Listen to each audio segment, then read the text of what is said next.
Sleduj více než 70 různorodých neveřejných epizod na patreon.com/Michal Šopor. Už za $1 měsíčně uvidíš v nabídce nejen desítky podcastových epizod, ale také obsáhlé série. Ta první ukazuje realitu amerického vězení. Očima bělocha v totální rasové menšině. 8dílná série s Marisou, usměvavou dívkou z incestní rodiny, je také součástí dostupných epizod. Stejně jako série Instruktáž s vojákem speciálních sil, nebo právě vznikající nová série s americkými mafiány, mezi které patří například Anthony Ruggiano Jr. nebo underboss rodiny Gambino, Sammy the Bull Gravano. Více informací najdeš v popisku epizody a také na michalšopor.com.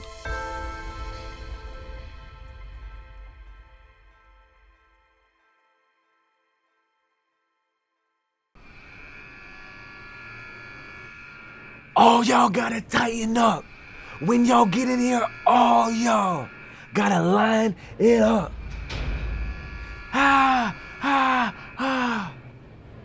All you hear is chaos. We're standing outside in line, all of us with our red hats on. The police know we're scared. They purposely have us standing outside on the sidewalk in front of the JIT camp dorm, the gladiator school dorm, just standing there, just having us take it all in. So all the JITs in the JIT dorm, they see all of us lined up, what they call new cocks, fresh meat, our first day in prison. They know, just like the police know, just like we know. We're terrified.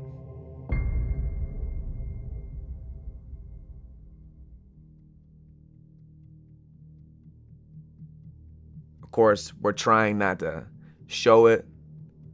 Everyone has a mean mug on their face, trying to show that we're ready. I'm standing there, trying to make it seem like I'm ready to fight for whatever. But deep down, terrified, shaking. But some guys in line, they can't even hide it. Some guys didn't even make it to the sidewalk while we were still in the intake building. Went to one of the officers saying, I want to check in. Go PC, protective custody, refusing to even go on the compound, because he already knew what awaits him. Not built for that. Not willing to endure that. So some of the guys who still made it to the sidewalk about to go into the dorm, you can see it on their face, terrified. They don't even have a poker face. Scared out of their mind. But me too. I think everybody was. All y'all gotta fight when y'all come in here. All y'all. All you hear from the windows are people screaming. And you even hear them calling out people. White boy, 3 people back from the front. White boy, 3 people back from the front. You mine, cracker, you mine. We're out there for like 5 minutes, just sitting on the sidewalk. Anticipation. Building. Count time, count time, count time. Hear it on the radio. The yelling from the windows. Stop. Police are making their rounds, going in the dorms, doing count. They bring us inside, and before they can count us, you know, they have to give us our housing, what cell we're going to. So I'm thankful that they have us go in our cell when everybody's locked in the cell. That way we don't have to walk into the dorm and everybody's out and they're just waiting on us. So you have 3 bays, bay 1, bay 2, and bay 3.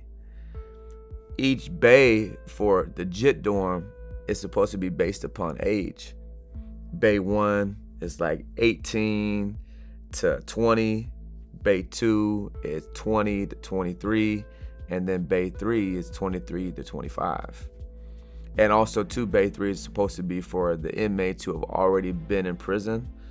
They've already gone to their permanent institutions, their permanent prisons, and they're just going back through reception to get transferred to another facility. So me being 18, I hear that I'm probably gonna be going to Bay 1, which is where I wanna be. I don't wanna be in the JIT dorm at all, but I'd rather be around people, you know, my age, or people who haven't been to prison before or been to their permanent place.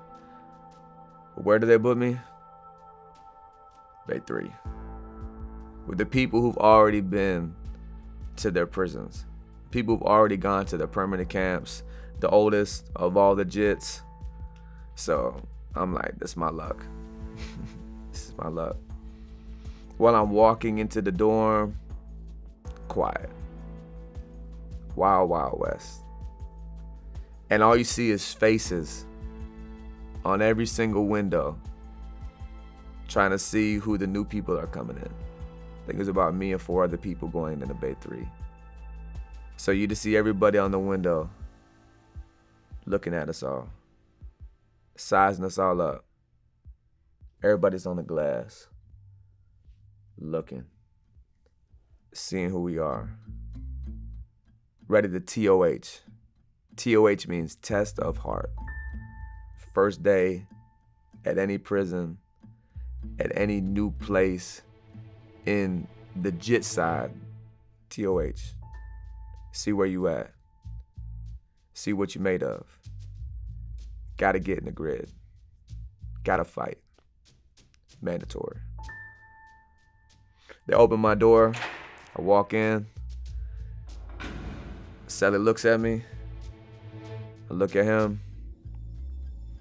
We start talking. So he's pretty cool. You know, we get along well. And just like anybody to prison their first time, I'm terrified. I'm terrified inside. And I'm trying my hardest not to allow it to be noticed on the outside. But it's causing me to ask questions. I'm trying to figure out everything. How does everything move in the dorm, on the compound, what to expect? And one of the first questions that I ask, has anybody got hit with a lock? Because in the county jail, you hear that all the time. Like, man, them jitterbugs, they be latching people, jumping people with locks in a sock or a lock in a canteen bag, you know, and knives as well. But like stabbings is more known for like the adult side. And even though at JIT camp too, there's stabbings as well.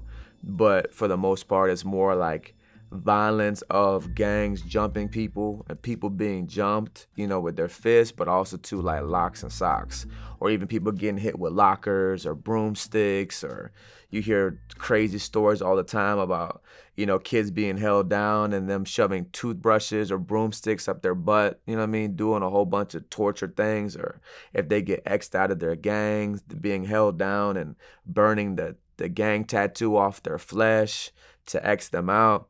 So you hear all this crazy, sick, weird stuff happens at the JIT camps. Like more of the murders and the serious, like big stabbings happen on the adult side. So knowing the rumor and all the stories of JIT camp with the lock and the sock and people getting hit with locks, that was one of my first questions to my cellie. Yo, people really be getting hit with locks and socks? He's like, nah, man. And he's like, I hear about it, like at your permanent prisons, but since I've been here, it's like, I haven't seen it. It's like everyone just fights, get jumped. He's like, everyone's kind of just waiting to go to their permanent prison, you know, so it gets worse when you get there. So I'm like, all right. Chow, chow, chow, door rolls. Start walking to chow. Everybody looking at everybody. Especially me. 18-year-old white boy, small, short. So I got the most gangster mug I have on my face, trying to not show anybody that inwardly I'm terrified. Absolutely terrified. So at JIT camp, anywhere you go, you have to march. kind of like the military. 1, 2, 3, 1, 1, 2, 3, 2, 1, 2, 3. Everywhere you go, to chow, to library, to medical, everyone has to march in a group.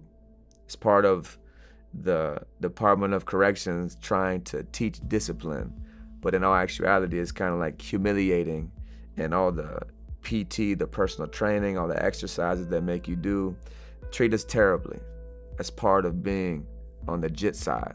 Not only is it chaos and violent within the inmate population, but the officers' relationship and how they treat the JITs is terrible. I'm talking about slapped around, cussing, yelling, making you do a whole bunch of insane PT, personal training for no reason, people doing 1,000 push-ups all day or holding themselves up for hours, or want to strip the whole dorm and make everybody pack their stuff up and go to the basketball court and search everything. Just a humiliation process. It's the lifestyle of being a JIT at JIT camp. We go to chow, come back. Can't talk when you're on the pound, when you're in line. Of course, people are talking quietly, but so far, it's all cool. You could feel tension in the air. You can cut it with a knife. Everybody's looking at the new guys. People are looking at me. So I'm still terrified. The back of my mind, I'm still wondering, like, what's gonna happen?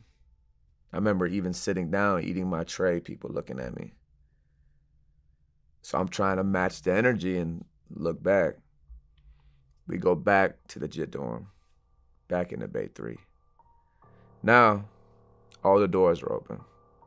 TV's on, people playing cards, people hanging out, talking. But now, somebody's raving and ranting. Oh, y'all pussy. Oh, y'all pussy. This kid who apparently had just come from another prison, has been in prison for a couple years, who's high-ranking, gang member in his specific nation, is calling out everybody who just came that we all are pussy. So he's doing a mass TOH. He's testing all of our heart by himself because he wants to see what we're made of. So me, not wanting to fight, already being tired of the street life, wanting to do the right thing, wanting to grow as a man, mature, get out of the street lifestyle, get out of prison, come home and do the right thing. Personally, I don't want to fight. And I want to do everything that I can to avoid conflict. But I also know that there may be instances like this where I don't have an option. I'm not going to allow anybody to take advantage of me. I'm not going to allow anybody to put their hands on me. I'm going to try my best to be humble and not match the violent energy that's coming my way, but I'm also going to not let anybody disrespect me. So as this guy is walking in the dorm, raving and ranting, oh, y'all pussy, man. Oh, y'all pussy. I'm sitting down on the bench, thinking to myself, this is going to be the guy that I'm going to have to take off on. I'm going to have to knock this guy out. And I remember when I was in the county jail, before I even left coming to prison, one of my big homies in the streets who used to sell me a lot of dope, who was a big-time dope boy, I remember I was on the phone with him in the county jail. And right before I left to go to prison, he told me two things. He said, bro, better not be pussy when you go up that road. Someone tries you, the first person that tries you, knock them out immediately. Don't say nothing. Don't explain anything. Punch him right in the jaw immediately. Make an example out of him. And he also said, don't be friendly. If you don't know him from the streets, don't be friendly. So, of course, I didn't want to live that lifestyle any longer. I wanted to do the right thing. I wanted to get out of the streets. I wanted to come home and be a father to my kids and do right. But I also knew that this was the culture. And I had to survive. So in my mind, as he's raving and ranting, calling everybody pussy, I'm thinking, he's gonna be the one.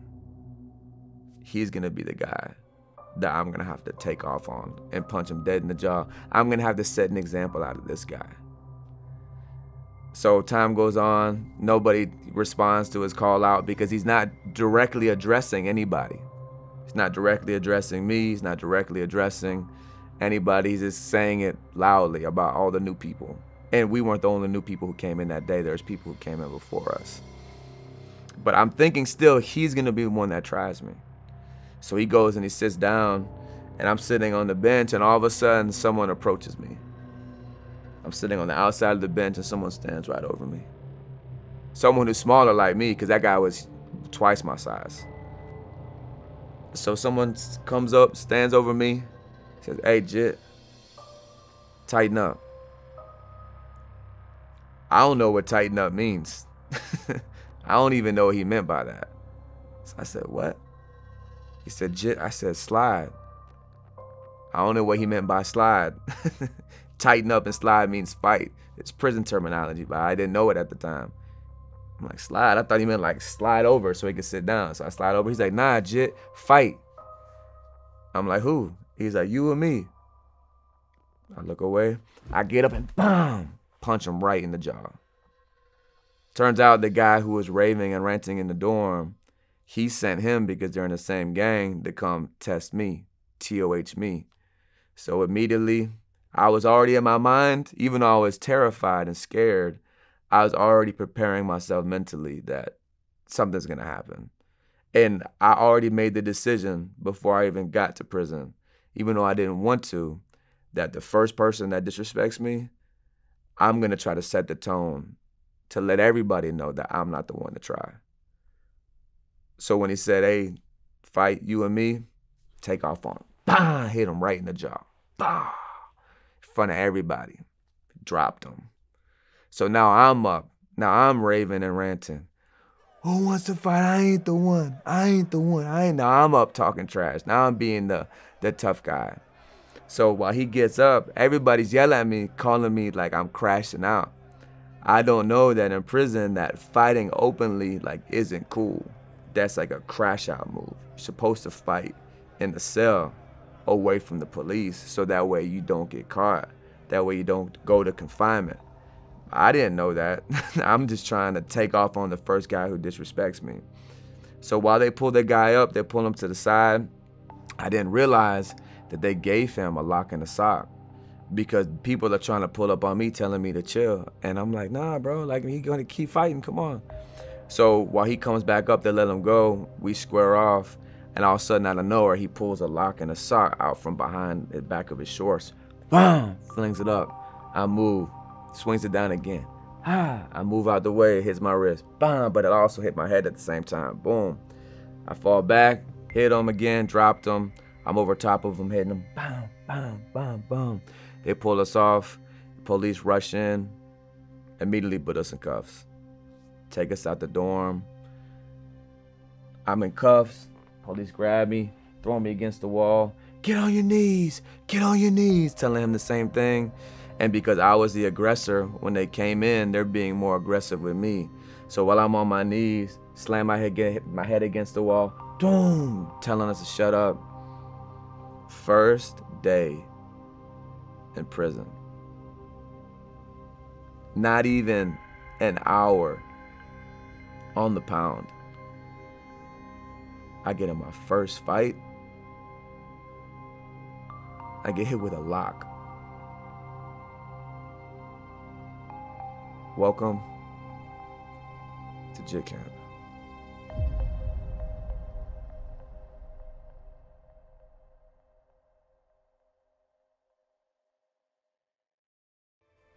Sleduj více než 70 různorodých neveřejných epizod na patreon.com/Michal Šopor. Už za $1 měsíčně uvidíš v nabídce nejen desítky podcastových epizod, ale také obsáhlé série. Ta první ukazuje realitu amerického vězení. Očima bělocha v totální rasové menšině. 8dílná série s Marisou, usměvavou dívkou z incestní rodiny, je také součástí dostupných epizod. Stejně jako série Instruktáž s vojákem speciálních sil, nebo právě vznikající nová série s americkými mafiány, mezi které patří například Anthony Ruggiano Jr. nebo underboss rodiny Gambino, Sammy de Bulgravano.